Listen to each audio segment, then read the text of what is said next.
Many of wrestling's most historic names are in the WWE Hall of Fame. Alongside them, a seemingly random assortment of athletes, actors, comedians, musicians, and one president. Here's who's in the Hall of Fame's often ridiculed celebrity wing, in order of induction. The late Pete Rose will likely never go into the Baseball Hall of Fame, despite still being the all-time leader in hits. That's because he got banned from the sport in 1989 in a gambling scandal. Seemingly seeing some injustice in that, WWE bestowed Hall of Fame honors on the Major League great in 2004, making him the first inductee who didn't gain fame in the pro wrestling world. Rose did have quite a memorable history as a guest star in WWE before his induction. He really relished being guest ring announcer at WrestleMania 14 in 1998. He taunted the Boston crowd, running down the Red Sox until Kane emerged and laid Rose out with the Tombstone Piledriver in advance of his match against The Undertaker. That was the start of 3 straight years of run-ins between Kane and Rose. The following year, Rose tried to get the jump on Kane before his match with Triple H, disguising himself in a chicken costume, only to be rewarded with another tombstone. And then in 2000, Kane and Rikishi teamed up to teach Rose a lesson. It seems the rivals made up though. Kane's the one who inducted Rose 4 years later. William the Refrigerator Perry still holds the record for the heaviest player to ever score a touchdown in the NFL. He also has the largest ever Super Bowl ring at a size 25, and he was the first football player who didn't become a full-time wrestler to be inducted into the WWE Hall of Fame. The former Chicago Bears defensive tackle competed in a WWE vs. NFL Battle Royal at WrestleMania 2 in 1986. Andre the Giant emerged the victor, but Perry had a strong showing, eliminating Tony Atlas before being dumped out himself by Big John Studd. After being eliminated, Perry tricked Studd and eliminated him from the match as well. Perry was inducted in 2006 when WrestleMania returned to Chicago for the 3rd time, with John Cena taking the honor of inducting the Refrigerator. Interestingly, he has a spot in the Hall of Fame while some of his NFL cohorts who did more wrestling, like Lawrence Taylor and Steve Mongo McMichael, don't. Johnny Carson once called Bob Uecker Mr. Baseball, and it's easy to see why. He won the 1964 World Series with the St. Louis Cardinals and was a play-by-play announcer for the Milwaukee Brewers for 54 consecutive seasons. Just a bit outside. He was inducted into multiple baseball halls of fame before becoming the 3rd inductee into the celebrity wing of WWE's Hall of Fame in 2010, with an induction from NBC Sports executive Dick Ebersol. Uecker played a part in one of WWE's most memorable matches of all time, serving as special guest ring announcer for Hulk Hogan and Andre the Giant's match at WrestleMania 3. He was back the next year to be a commentator for the Battle Royal that opened WrestleMania 4. Uecker also conducted some backstage interviews, including one with Andre that led to the famous image of the Giant choking Uecker while he made a ridiculous face. Comedian Drew Carey got introduced to most TV viewers through the 9-season sitcom that bore his name. Triple H was in an episode. I have kind of a business proposition for you. Is this a bad time? I'll call you. Since then, he's gone on to host the American version of Whose Line Is It Anyway and replace Bob Barker on The Price is Right. Oh, and he was also in the Royal Rumble that one time. In a crossover promotional event for a pay-per-view improv special, believe it or not, Carey got entered into the 2001 Rumble match as entrant number 5. Kane was the next to come out, and it looked like Carey was about to get the Pete Rose treatment until Raven entered and gave Carey enough of a distraction to eliminate himself. Carey's Rumble appearance, which amounted to a little less than 3 minutes, was enough to get him inducted into the WWE Hall of Fame by Kane in 2011.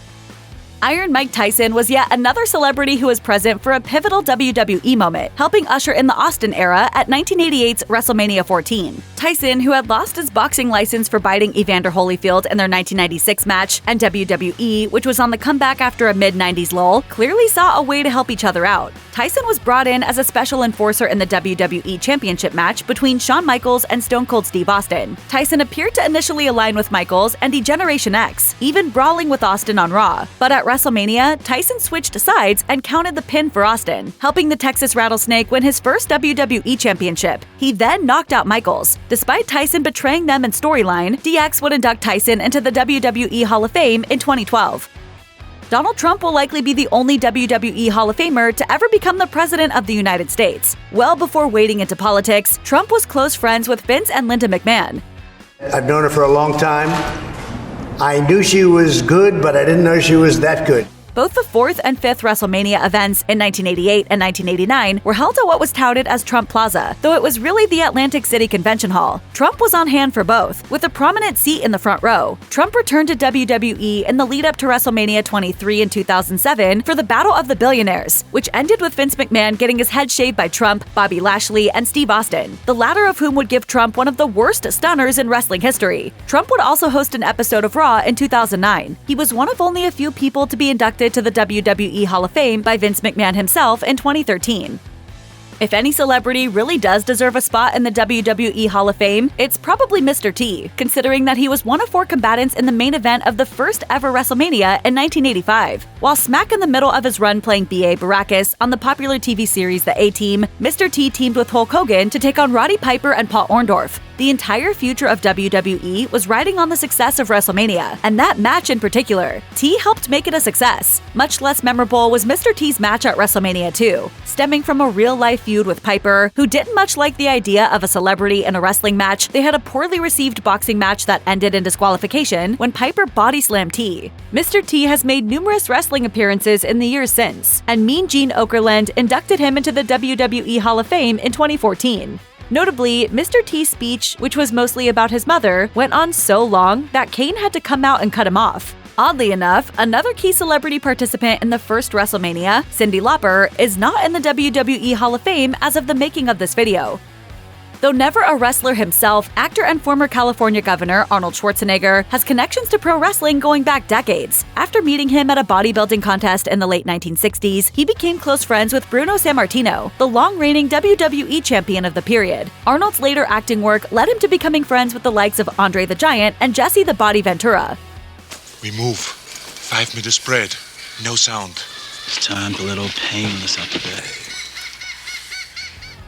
Schwarzenegger appeared on a 1999 episode of SmackDown, in which Vince McMahon presented him with a replica WWE Championship belt. That angered then-champion Triple H, leading Arnold to cap off the night by getting into some physicality with the champ. Schwarzenegger would also get his hands on The Miz on an episode of WWE Raw in 2014. Schwarzenegger was inducted into the WWE Hall of Fame by Triple H in 2015, seemingly as a way to promote the movie Terminator Genisys. Triple H even had a Terminator-themed entrance at WrestleMania 31 the following night.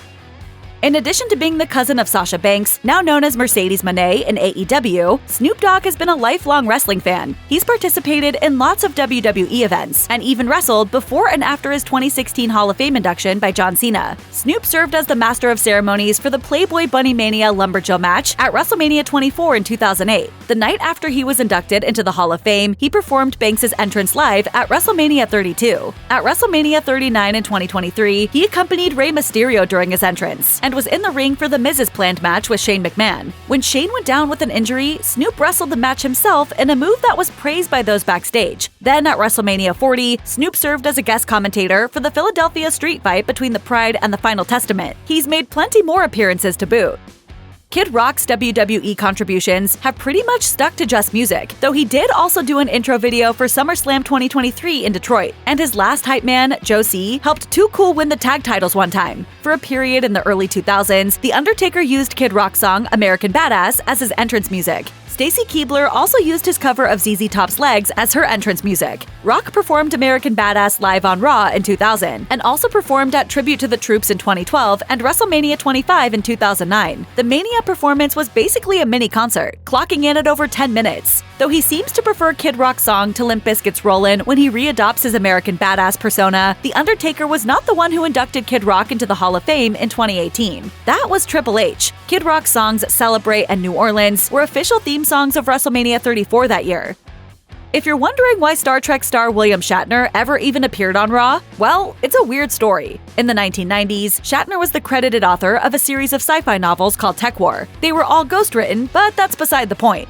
Welcome to my future. Those books led to a short-lived TV series of the same name, which aired on the USA Network after Raw. In January 1995, Shatner appeared on Raw to promote the show in a testy King's Court segment with Jerry Lawler. The interview devolved into a physical confrontation, and Shatner got the better of the King with an awkward monkey flip-like move. Bret Hart even came out to congratulate him. That segment is what eventually led to Shatner, of all of Lawler's friends and rivals over the years, inducting the King into the WWE Hall of Fame in 2007. Shatner returned to Raw to guest host in 2010, while also also providing voice work for WWE, narrating a number of WWE Network documentaries. Shatner entered the WWE Hall of Fame in the class of 2020, but his induction was delayed until 2021. He accepted via video message due to the COVID-19 pandemic.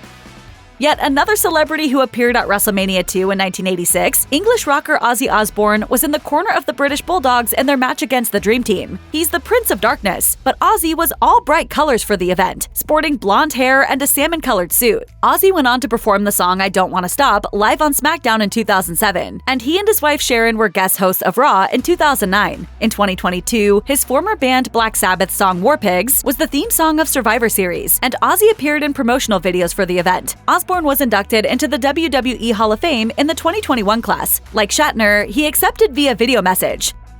The announcement of comedian Andy Kaufman's posthumous induction into the WWE Hall of Fame in 2023 left lots of younger fans confused, but few celebs had the commitment to pro wrestling and kayfabe that Kaufman did. It's just that what he did in the business happened over 40 years ago, and outside of WWE. In the late 1970s, Kaufman began wrestling women as part of his comedy act, declaring himself the intergender wrestling champion of the world. Kaufman reportedly approached Vince McMahon Sr. about bringing his act to the WWF, but he was turned down. He did, however, get an invite to come to the Memphis territory, where Kaufman started a rivalry with Jerry Lawler. Lawler performed his trademark piledriver on Kaufman in a match in April 1982, leading Kaufman to wear a neck brace for months after that. Kaufman and Lawler appeared on Late Night with David Letterman that July, leading to a very memorable scuffle.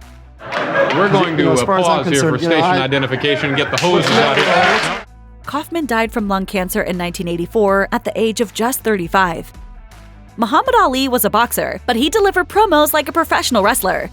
And it's the fist that controls the brains, and my brains are so wise. Ali also got involved in wrestling a few times, most notably the War of the Worlds fight he had with New Japan Pro Wrestling founder Antonio Inoki in 1976. That fight not only saw a boxer take on a wrestler, but is also credited as one of the first examples of what's now known as mixed martial arts. Ali and Inoki would reunite in 1995, when Ali was the guest of honor at WCW and New Japan's Collision in Korea event, the most attended wrestling show in history. Ali also made one WWE appearance at the first WrestleMania in 1985. He served as the special guest referee for the main event. Ali's induction into the WWE Hall of Fame in 2024 was significant as it marked the first and to this day only time The Undertaker has inducted someone.